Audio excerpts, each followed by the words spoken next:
الحمد لله نحمده ونستعينه ونستغفره ونؤمن به ونتوكل عليه ونعوذ بالله من شرور أنفسنا ومن سيئات أعمالنا من يهده الله فلا مضل له ومن يضلله فلا هادي له ونشهد أن لا إله إلا الله ونشهد أن سيدنا ومولانا محمدا عبده ورسوله أما بعد قال الله تبارك وتعالى في القرآن المجيد والفرقان الحميد أعوذ بالله من الشيطان الرجيم بسم الله الرحمن الرحيم إن أول بيت وضع للناس للذي ببكة مباركا وهدى للعالمين صدق اللہ العظیم۔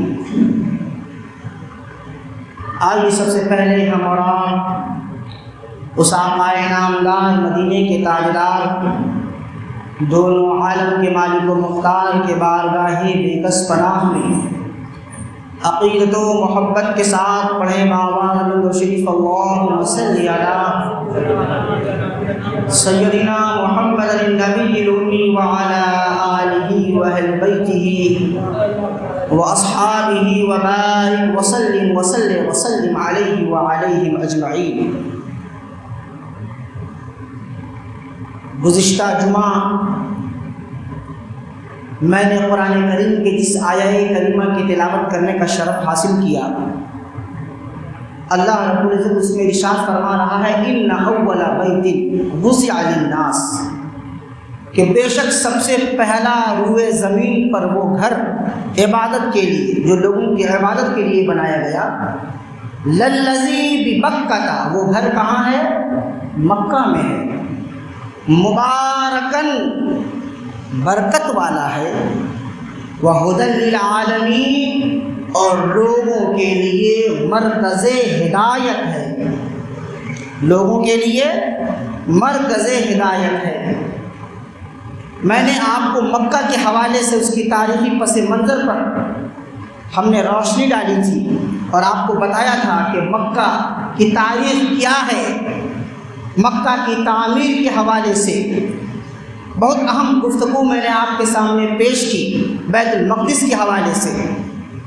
آج جو گفتگو ہونی ہے اسی قرآنی آیت کے دوسرے جز کی طرف، جس میں اللہ رب العزت ارشاد فرما رہا ہے کہ وہ خانہ کعبہ مکہ میں ہے، جو کیا ہے؟ مبارکن، برکت والا۔ برکت والا کیوں ہے؟ چونکہ اللہ رب العزت نے قرآن میں ارشاد فرمایا فیہ آیات بینات، کہ خانہ کعبہ کے ارد گرد، اس کے گرد و نواح میں اللہ کی معرفت کی کھلی نشانی موجود ہے۔ فیہ آیات بینات، خانہ کعبہ کے ارد گرد اللہ کی معرفت کی، اللہ ہے، اللہ کی شناخت کے لیے علامت ہے، نشانی ہے، کھلی نشانی۔ نشانی کس کو کہتے ہیں؟ نشانی کہتے ہیں جس سے کسی چیز کی یاد آ جائے۔ نشانی علامت ہوتی ہے، نشانی پہچان ہوتی ہے، نشانی اللہ کے تقرب کا ذریعہ اور سبب ہوتی ہے۔ قرآن کے اندر جو اللہ نے اس مکہ کے ارد گرد کی جو علامتیں ہیں، اسے اللہ نے اپنی شناخت اور اپنی معرفت کی نشان بیان کیا، کہا یہ نشان ہے، یہ نشانی ہے۔ خانہ کعبہ کے اندر خود خانہ کعبہ اللہ کی نشانی ہے۔ نشانی اسی کو نہ کہتے جس سے یاد آ جائے۔ آپ کسی اپنے چہیتے سے، ماننے والے، چاہنے والے محبوب سے کیا کہتے ہیں جب آپ رخصت ہوتے ہیں؟ کہ بھائی کوئی چیز ہمیں دے دو اپنی نشانی کے طور پر۔ تو کوئی انگوٹھی دیتا ہے، کوئی کتاب دیتا ہے، کوئی لباس دیتا ہے، کوئی اپنی ٹوپی دیتا ہے، کوئی اور چیز دیتا ہے۔ کیوں؟ کہ وہ اس چیز سے اپنے محبوب کی یاد آئے۔ یاد دہانی کے طور پر آپ اس علامت کے لیے اپنے پاس رکھتے ہیں. ملاقات ہوگی کہ نہیں ہوگی نہیں معلوم، مگر اس کو جب جب دیکھیں گے تب تب تمہاری یاد آئے گی. انگوٹھی جب جب دیکھیں گے یاد آئے گی کہ میرے دوست نے، میرے عزیز نے، میرے محبوب نے ہمیں گفٹ کیا ہے، ہمیں تحفہ دیا ہے۔ تو نشانی معرفت کے لیے ہوتی ہے، نشانی پہچان کے لیے ہوتی ہے، نشانی یاد دلانے کے لیے ہوتی ہے۔ اللہ نے قرآن میں ذکر کیا کہ خانہ کعبہ کے اندر اس کے گرد و نواح میں ایسی ایسی شے اور ایسی ایسی نشانی ہے جس سے میرے معرفت کے لیے، بندوں کے لیے ایک علامت بن جاتی ہے۔ اللہ کے معرفت کے حصول کے لیے وہ علامت ہے، وہ پہچان ہے کہ بندہ جب جب اس کو دیکھے گا، جب جب اللہ کی یاد آئے گی۔ اسی نشانیوں میں سے ایک نشانی جو میں نے آپ کے سامنے گزشتہ جمعہ بیان کیا تھا وہ خانہ کعبہ ہے۔ دوسری نشانی اسی خانہ کعبہ کے اندر حجر اسود ہے۔ حجر اسود بھی اللہ کی نشانی، فیہ آیات بینات۔ اس خانہ کعبہ کے اندر اللہ کی نشانیاں ہیں، اور اللہ کی نشانیوں میں سے حجر اسود ہے۔ حجر اسود کی تاریخ کیا ہے؟ جو لوگ حج کرنے جاتے ہیں، عمرہ کرنے جاتے ہیں، زیارت کعبہ کے لیے جاتے ہیں، ان تمام چیزوں کا مشاہدہ کرتے ہیں۔ حجر اسود وہ پتھر ہے جس کو اللہ نے جبریل امی کے ذریعے دنیا میں بھیجا۔ جب حضرت ابراہیم علیہ السلام حضرت اسماعیل علیہ السلام کو لے کر کے خانہ کعبہ کی تعمیر کر رہے تھے، اس وقت اللہ نے یہ پتھر بھیجا تھا۔ حجر اسود بھیجنے کا مقصد کیا ہے؟ حجر اسود اللہ نے زمین پر اتارا کیوں؟ اس کی وجوہات تو ہونی چاہیے نا۔ کوئی شے بغیر مقصد کے نہیں ہے، یاد رکھیے گا۔ حجر اسود کا خانہ کعبہ کے اطراف میں رکھنا اور وہاں نصب کرنا، اس کے پیچھے بھی حکمت ہے۔ حجر اسود جسے ہم کالا پتھر، حجر کہتے ہیں عربی میں پتھر کو، اور اسود کہتے ہیں کالے رنگ کو۔ حجر اسود کالا پتھر، پہلے وہ پتھر کالا نہیں تھا۔ اللہ کے رسول صلی اللہ علیہ وسلم، ترمذی شریف کی حدیث ہے، اللہ کے رسول صلی اللہ علیہ وسلم نے ارشاد فرمایا جب اس پتھر کو دنیا میں اتارا گیا تھا تو وہ بہت سفید تھا۔ وہ اس وقت حجر ابیض تھا۔ کیا تھا؟ حجر ابیض، اور ابیض کہتے ہیں سفید کو، دودھ کی طرح سفید تھا وہ پتھر، اور اس کے اندر اتنی روشنی تھی، اللہ نے اس روشنی کو مدھم کیا، چھپا دیا، اس روشنی کے اوپر پردہ ڈال دیا۔ اگر وہ روشنی ویسے ہی باقی رہتی جس طرح جنت سے وہ پتھر لایا گیا تھا، جو روشنی اس کے اندر موجود تھی، اگر وہ روشنی موجود ہوتی تو سورج کی روشنی اس کے سامنے پھیکی پڑ جاتی۔ وہ روشنی تھی، مگر اس روشنی کو چھپا دیا گیا، پتھر رکھا گیا، سفیدی باقی رہی۔ تو سفیدی سے وہ کالا پن کیسے ہو گیا؟ وہ ابیض سے اسود کیسے ہو گیا؟ وہ سفید سے کالا کیسے ہو گیا؟ رسول اللہ صلی اللہ علیہ وسلم نے ارشاد فرمایا میرے گناہگار بندوں کے گناہ کو چوس چوس کر وہ کالا ہو گیا۔ میرے گناہگار بندوں کے گناہوں کو چوس چوس کر، تو پتھر کے اندر چوسنے کی بھی صلاحیت ہے، وہ تو پتھر ہے، اس کے اندر وہ صلاحیت کہاں کہ وہ جذب کر لے، مگر اللہ تعالیٰ جس کے اندر جو اختیار دینا چاہتا ہے دے دیتا ہے۔ وہ چاہے تو پتھر کے اندر وہ صلاحیت پیدا کر دے کہ وہ بندوں کے گناہ کو جذب کر لے، اور وہ چاہے تو اپنے اللہ کے ولی، اپنے ایک نیک بندے کے اندر وہ صلاحیت پیدا کر دے کہ وہ لوگوں کے لیے مرکز ہدایت بن جائے، لوگوں کے لیے نمونہ بن جائے، لوگوں کے لیے تصرف کے لیے کام آ جائے۔ یہ تو اللہ کی شخصیت، اللہ کی ذات اور اللہ کا پاور ہے، وہ جس کو چاہے عطا کر دے۔ وہ چاہے تو پتھر کے اندر پاور عطا کر دے، تو پتھر کے اندر جو پاور عطا کر سکتا ہے، یہ جائے کہ اللہ کے ولیوں کے اندر وہ پاور نہیں دے سکتا۔ عقل سے سمجھنے کی ضرورت ہے۔ اس کالے پتھر کے اندر وہ صلاحیت ہے کہ سفید سے کالا ہو گیا، گناہگار بندوں کے گناہوں کو چوس چوس کر کے، یہ اللہ نے وہ صفت اس کے اندر عطا کی۔ تو وہ سفید پتھر تھا۔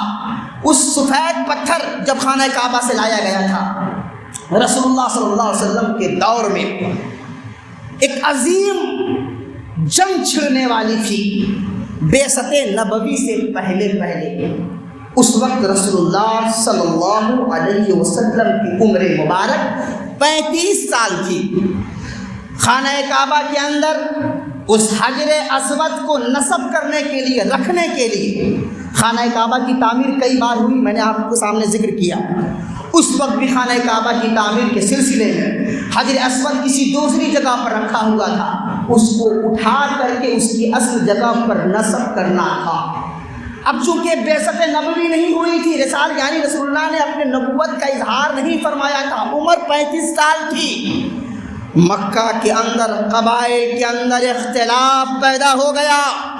وہ اختلاف اس بنیاد پر پیدا ہوا کہ ہر قبیلہ والے، ہر خاندان والے، ہر جو جماعت والے یہ سوچ رہے تھے کہ اس پتھر کو اٹھا کر ہم رکھیں گے، کیونکہ پتھر خانہ کعبہ کے اندر داخل کرنا، حجر اسود کو اٹھانا کوئی معمولی بات تو نہیں تھی نا، شرف کی بات تھی۔ کفار مشرکین بھی جانتے تھے کہ اس حجر اسود کی اہمیت کیا ہے، وہ سب جانتے تھے۔ تو شرف حاصل کرنے کے لیے، برکت حاصل کرنے کے لیے ہر قبیلہ کے سردار یہ چاہتے تھے کہ یہ شرف ہمارے قبیلے میں آ جائے۔ جیسے یہود و نصارہ یہ چاہتے تھے کہ آخر الزماں جو نبی آنے والے ہیں، نبی آخر الزماں، وہ ہمارے خاندان میں پیدا ہو جائے۔ رسول اللہ کو کون نہیں جانتا تھا؟ رسول قرآن کے اندر فرمایا گیا کہ یہ آپ کو اس طرح جانتے ہیں جس طرح اپنی اولاد کو پہچانتے ہیں، مگر ایمان اس لیے نہیں لاتے کیونکہ ان کا مقصد پورا نہیں ہوا۔ یہ چاہتے تھے کہ نبی و آخر الزماں کی بعثت ہمارے خاندان میں ہو، اور یہودی چاہتے تھے ہمارے خاندان میں ہو، عیسائی چاہتے تھے ہماری نسل میں ہو، اس لیے ماننے سے انکار کیا تھا۔ تو ہر قبیلہ والے یہ چاہتے تھے کہ حجر اسود کو ہم اٹھا کر نصب کریں تاکہ یہ شرف ہمارے قبیلے کو مل جائے، یہ شان ہمارے قبیلے کے اندر آ جائے، یہ برکت ہمارے قبیلے کے اندر آ جائے۔ اور یہ اختلاف اتنی شدت کے ساتھ پروان چڑھا کہ نزاع کا خطرہ پیدا ہو گیا، بہت بڑی جنگ کا معاملہ پیش آ گیا۔ اب جنگ کا معاملہ اس طور پر پیش آیا کہ لوگوں نے کہا ٹھیک ہے، کل صبح سویرے جو حرم کے اندر داخل ہوگا، یہ منصوبہ بن رہا ہے۔ اب چونکہ جنگ چھڑنے والی ہے زبردست طریقے سے، جنگ کو حل کیسے کیا جائے؟ کہا صبح سویرے جو خانہ کعبہ میں داخل ہوگا وہی اس پتھر کو نصب کرے گا، جو سب سے پہلے داخل ہوگا۔ کتنا اچھا انداز ہے نا، کوئی فیصلہ کرنا ہے، 5 لوگ اگر اختلاف میں پڑ گئے اور فیصلہ کسی ایک کے درمیان ہونا ہے تو آپ لوگ بھی کہیے صبح فجر کی نماز کے لیے جامع مسجد میں جو سب سے پہلے جائے گا وہی اس کا حقدار ہوگا۔ پر ہم لوگ یہ سب منصوبہ نہیں بناتے ہیں، نماز کا منصوبہ کون بنائے؟ اب فجر میں اٹھنا ہے، بہت مشکل کام ہے، تو ہم کو تو تاریخ سے سب چیزیں لینی چاہیے نا۔ صبح حرم میں، حرم کیا عبادت کی جگہ ہے، صبح سویرے جو حرم میں داخل ہوگا وہ حجر اسود کو وہی اٹھائے گا، یہ بات طے ہو گئی۔ صبح سویرے جب لوگ آئے تو کیا دیکھا؟ سب سے پہلے داخل ہونے والی جو ذات تھی وہ رسول اللہ کی تھی، کوئی نہیں پہنچ پایا رسول اللہ سے پہلے۔ سب سے پہلے داخل ہونے والی شخصیت حضور پاک کی تھی، رسول اللہ سب سے پہلے داخل ہوئے۔ جیسے ہی رسول اللہ کو قبائل والوں نے دیکھا خوش ہو گئے، جو کل تک جنگ لڑ رہے تھے، کل تک اختلاف کر رہے تھے، کل تک ایک دوسرے کے خلاف تلوار اٹھائے ہوئے تھے، رسول اللہ کا مکھڑا دیکھتے کے ساتھ ہی سب ٹھنڈے ہو گئے۔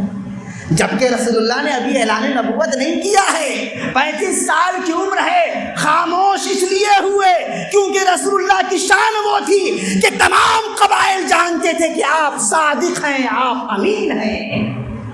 صادق کہتے ہیں سچا کو، امین کہتے ہیں امانتدار کو۔ سبوں کو یہ معلوم ہو گیا کہ یہ جو فیصلہ کرتے ہیں ایک طرفہ نہیں کرتے، یہ جو فیصلہ کرتے ہیں وہ منہ دیکھ کر نہیں کرتے، یہ جو فیصلہ کرتے ہیں وہ جماعت دیکھ کر نہیں کرتے، حق دیکھ کر یہ فیصلہ کرتے ہیں۔ اسی لیے امین کہا، صادق کہا۔ آج اگر ہم اپنے فیصلہ کے لیے کسی کو بلا کے لاتے ہیں تو ہر جماعت والا اپنے اپنے لوگوں کو لے کے آتا ہے فیصلہ کرنے کے لیے۔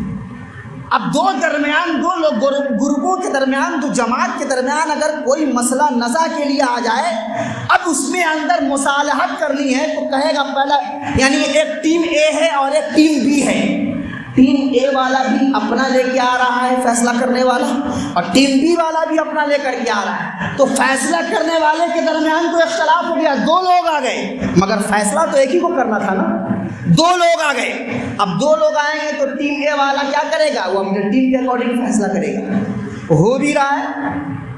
ٹیم بی والے اپنے اکارڈنگ فیصلہ کریں گے، کروا بھی رہے ہیں، تو پھر معاملہ حل کیسے ہوگا؟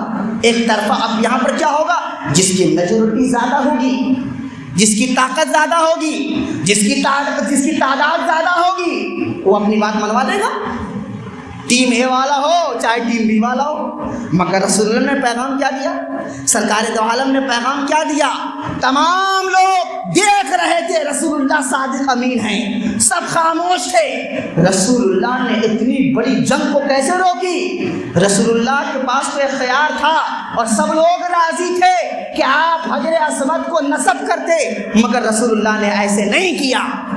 پاور ہونے کے باوجود، صلاحیت ہونے کے باوجود لوگ سب چاہ رہے تھے، مان رہے تھے، محبت کر رہے تھے، پھر بھی رسول اللہ نے خود سے نہیں کیا۔ کیا کیا؟ مسئلے کا حل کیا اختیار کیا؟ رسول اللہ کی اسٹریٹجی کیا تھی؟ اب اس کو سماعت کیجیے۔ رسول اللہ نے چادر منگوایا، رسول اللہ نے چادر منگوایا۔ چادر کیوں؟ حجر اسود کو اڑانے کے لیے نہیں، حکمت دیکھیے۔ حکمت تو مسلمانوں کا گم شدہ مال ہے نا، مسلمانوں کے اندر حکمت نہ ہو تو پھر وہ مسلمان کہلانے کے لائق نہیں۔ ہم اپنی حکمت چھوڑ دیے، ہم ڈیپینڈ ہو گئے کسی اور پر، ہم اپنا سب کچھ کسی اور پر چھوڑ دیا ہے، حکمت ختم ہو گئی ہماری، اور جب حکمت ختم ہوگی تو کوئی اور آئے گا ہم کو دبا دے گا۔ ہمارا معاملہ کیا ہے؟ وہ دوسروں پر ڈیپینڈ ہے۔ ہم اللہ سے خوف کھانا بھول گئے، اللہ سے محبت کرنا بھول گئے، اللہ کا ڈر ہمارے دلوں میں نہیں ہے، اسی لیے غیر اللہ کا ڈر ہمارے اندر بیٹھا ہوا ہے۔ غیر اللہ کا ڈر اس لیے آ گیا کہ اللہ کی محبت نہیں ہے۔ علماء ائمہ بار بار اپنے گفتگو میں ایمان پر لیکچر کیوں دیتے ہیں؟ کیوں کہتے ہیں ایمان مضبوط کرو، ایمان کی مضبوطی ضروری ہے؟ چونکہ جب ایمان مضبوط ہوگا تو کوئی فریق، کوئی جماعت آپ کو ڈرا نہیں سکتا ہے۔ ایمان مضبوط ہونا۔ حضرت بلال حبشی کو دیکھیے، پتھر پہ لٹایا گیا، گرم بالو پر لٹایا گیا، کہا بولو اپنی آواز میں، اپنے الفاظ میں اللہ کا کلمت اللہ کا انکار کرو، کہا نہیں، جان لے لو، اللہ کا نام نہیں چھوڑیں گے۔ آج زبردستی بلوایا جاتا ہے، ڈرنے والے ڈر کر کے بول بھی دیتے ہیں۔ تھوڑا سا معاملہ، تھوڑا چینجنگ آ گئی، لوگ گھبرا گئے۔ کس کا خوف ہے؟ اس لیے خوف ہے کہ تمہارے دلوں میں اللہ کا خوف نہیں ہے۔ اگر دلوں میں اللہ کا خوف ہوگا، اگر اللہ کی خشیت ہوگی، اللہ کی محبت ہوگی، تو صحابہ کرام کا اسوہ ہمارے سامنے ہوگا۔ ان کی تعداد کم تھی، اس کے باوجود اللہ کا خوف اس قدر حائل تھا کہ غیر اللہ کا خوف دل سے نکل چکا تھا۔ اللہ کا خوف اپنے دلوں میں داخل کرنے کی ضرورت ہے۔ یہ وقت ایمان کے تقاضے کا ہے، ایمان کے مضبوطی کا ہے۔ مسلمانوں کو چاہیے کہ وہ کسی انتشار میں نہ پڑے، اللہ کو یاد کریں، رسول اللہ کی سیرت کو، صحابہ کی سیرت کو ایمان اپنے سامنے رکھتے ہوئے شریعت پر مکمل عمل کریں۔ اگر شریعت پر مکمل عمل کریں گے، خدا کی قسم اللہ کی نصرت جس طرح صحابہ کو بدر کے اندر آئی تھی، ویسی ہی نصرت آپ کو یہاں ملے گی۔ پر ایمان تو ہو، ایمان تو ہے نہیں، ہم تو اپنا ایمان بیچ چکے ہیں چند پیسوں کی خاطر، چند شہرت کی خاطر، چند بلندی کی خاطر۔ تو گھبرا رہے ہیں کہ ہمارا آدمی نہیں ہے تو ہمیں ہماری چیزیں پوری نہیں ہوگی، ہمارا مقصد پورا نہیں ہوگا۔ کیوں؟ پورا کرنے والی ذات اللہ کی ہے۔ آپ ڈیپینڈ کیوں ہوتے ہیں؟ آپ نربھر کیوں ہوتے ہیں؟ اللہ پر توکل کیجئے۔ ان اللہ مع الصابرین، اللہ صبر کرنے والوں کے ساتھ ہے۔ تو جس کے ساتھ اللہ ہے، پوری کائنات اس کے ساتھ ہے۔ اب آپ کو کیا ضرورت ہے کہ وہ ہمارے ساتھ آ جائے، وہ ہماری ٹیم میں آ جائے، وہ ہماری جماعت میں شامل ہو جائے؟ نہیں، ضرورت نہیں ہے۔ ان اللہ مع الصابرین، اللہ صابروں کے ساتھ ہے۔ تو جو صابر ہوگا اللہ کی معیت اسی کے ساتھ ہوگی۔ تو صابر بننا ہے، ہوش کے ناخن لیجئے، کسی کو گھبرانے کی ضرورت نہیں، اپنے ایمان کا استحضار کیجئے، اپنے ایمان کو اپنے سامنے لانے کی کوشش کیجئے۔ جب تک اپنے ایمان پر غور نہیں کیجئے گا، کوئی آئے گا ڈرا کر چلا جائے گا۔ مسلمانوں کا خوف صرف اللہ کے لیے ہونا چاہیے، مسلمانوں کی محبت صرف اللہ کے لیے ہونی چاہیے، مسلمانوں کے دل کے اندر اگر کوئی خشیت ہو وہ اللہ کی ہو، غیر اللہ کا ڈر خود بخود نکل جائے گا۔ تو اتنے بڑے معاملے کو رسول اللہ نے کیسے روکا؟ چادر منگوائی۔ یہ منصوبہ ہے، یہ اسٹریٹجی ہے جو مسلمانوں کے حصے میں آئی ہے، مگر مسلمان چونکہ اسلام سے دور ہے، مسلمان چونکہ تعلیمات نبوی سے دور ہے، مسلمان چونکہ قرآن سے دور ہے، مسلمان اپنے علماء کی تقریر سنتے کہاں ہیں؟ ان کے پاس وقت نہیں ہے۔ خود تو مطالعہ کیجئے گا نہیں، خود شوق نہیں ہے کہ دین سمجھیں، خود شوق نہیں ہے قرآن سمجھیں، تو کم سے کم اپنے علماء کا لیکچر سن لیجیے۔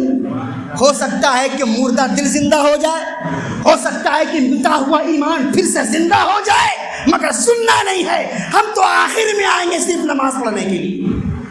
یاد رکھیں یہ خطبہ جس طرح رسول اللہ نے صحابہ کے درمیان خطبہ دیا تھا حج کے دوران، وہ خطبہ یاد کرنے کی ضرورت ہے۔ وہی خطبہ ہمارے لیے پیغام ہے، وہی خطبہ ہمارے لیے رہنمائی ہے۔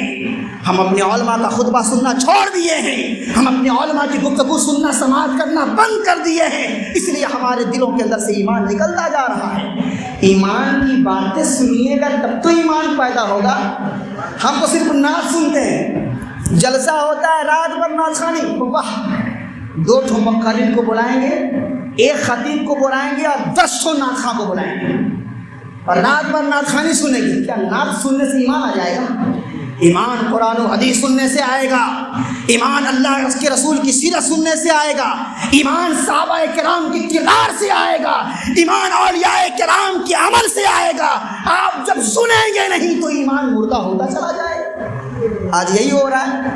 نعت خوانی سنیے، نعت خوانی اچھی چیز ہے، مگر خطبے پر تقریر پر فوکس ہونا چاہیے۔ ہم تو مختلف پروگرام میں جاتے ہیں، دیکھتے ہیں جب نعت خوانی ہوتی ہے، علاقے کے جو نوجوان ہیں، نوجوان طبقہ نعت خوانی کے وقت بھیڑ لگا دے گا، خوب چلتا رہے گا، پوری رات گزر گئی اسی میں، اور جب خطابت کا وقت آئے گا مقرر بیٹھیں گے خطابت کرنے کے لیے تو آدھا مجمع خالی۔ جو بیچارے عمر دراز لوگ ہیں، عمر رسیدہ لوگ ہیں، یا جن کو دین کا شوق ہے، نوجوانوں میں بھی جن کو دین کا شوق ہے، دین سننے کا شوق ہے، اسلام کی تعلیمات کے حاصل کرنے کا جذبہ ہے، وہ بیٹھے رہتے ہیں، باقی سب نکل جاتے ہیں۔ پھر وہ کیا ہوتا ہے؟ بریک کا ٹائم ہوتا ہے، خطبہ کا جو وقت ہوتا ہے، تقریر کرنے کے لیے امام صاحب آئے، مولانا صاحب آئے، مقرر آئے، اب وہ نوجوانوں کے لیے بریک کا ٹائم ہے۔ کوئی جا کے چائے پی رہا ہے، کوئی جا کے پان کھا رہا ہے، تو آپ تو ختم کر دیے، وہ کتنی اہم بات بول کے چلے گا ایمان کے حوالے سے، آپ نے کچھ سنا ہی نہیں، تو کیا ہوگا؟ پھر ڈریں گے، کوئی آئے گا ڈرائے گا، پھر پریشان ہوگا، حالات بگڑ گئے۔ کچھ نہیں بگڑے حالات۔ میں ابھی یو پی سے آ رہا ہوں، آج اترا ہوں، یو پی کے اندر، بہار کے اندر، جھارکھنڈ کے اندر مختلف سفر ہمارے اسفار ہوتے رہتے ہیں، اتنے اسٹیٹ سے ہو کر آ رہا ہوں، کہیں کچھ نہیں۔ مسلمانوں کے درمیان کوئی چیز ایسی ہے، پروپیگنڈا کر دیا، لوگ بے چین ہو جاتے ہیں، گھر سے باہر نکلنا بند۔ حکمت کے ساتھ رہیں، حکمت کے ساتھ کام کریں۔ ارے ہمارے لیے سب سے اہم ہتھیار اگر کچھ ہے تو ہمارا اخلاق ہے، کہیے سبحان اللہ۔ ہمارا اخلاق ہے، ہم اپنے اخلاق سے فراموش ہو چکے ہیں۔ ہمارا معاملہ گھر میں درست نہیں ہے، باہر میں کیا اخلاق سے بات کریں؟ اپنے مسلم بھائیوں سے ہمارا معاملہ ٹھیک نہیں، اس کے خلاف سازش، اس کے خلاف فتنہ، اس کے خلاف عداوتیں، اس کے خلاف نفرتیں، ہم آپس میں ہی متحد نہیں ہیں، تو پھر ہماری اتحادی، ہماری جو ہے کہ پہچان اور ہماری شناخت ہے، ہم متحد ہی نہیں رہیں گے تو اللہ کی مدد کہاں سے آئے گی؟ کہاں سے آئے گی؟ اب بھی آنکھ کھولنے کی ضرورت ہے، متحد ہو کر اسلام کو فالو کیجئے، اسلام کو، سنت نبوی کو، تعلیمات نبوی کو۔ جس دن خود چینج ہو جائیں گے نا، اللہ تعالیٰ ڈھیل دے رہا ہے، ڈھیل دے رہا ہے، دیکھتے کون کتنا اڑ رہا ہے، اور ہمیں بھی ڈھیل دے رہا ہے، ہمیں موقع دے رہا ہے، انہیں ڈھیل دے رہا ہے، ہمیں موقع دے رہا ہے، انہیں ڈھیل دے رہا ہے، جتنا اوپر کرنا ہے کر لو، ہمیں موقع دے رہا ہے کہ آپ بھی اللہ کے دین کی طرف آ جاؤ۔ اب بھی اسلام کی تعلیمات کی طرف آ جاؤ، اب بھی قرآن کو اپنا مرکز بناؤ، ابھی اپنے حدیث کو اپنا مرکز بناؤ، اولیاء کرام کے طریقے کو اپنا مرکز بناؤ۔ اگر ادھر آ گئے تو وہ خود بخود ختم ہو جائے گا۔ ہم اپنے اسٹریٹجی کو چینج کریں، نئے منصوبے کے ساتھ زندگی گزاریں، انشاءاللہ اللہ کے رسول کی مدد آئے گی۔ وقت ہو گیا، انشاءاللہ حجر اسود پر آئندہ کہ جمعہ گفتگو ہوگی۔ وآخر دعوانا الحمدللہ رب العالمین۔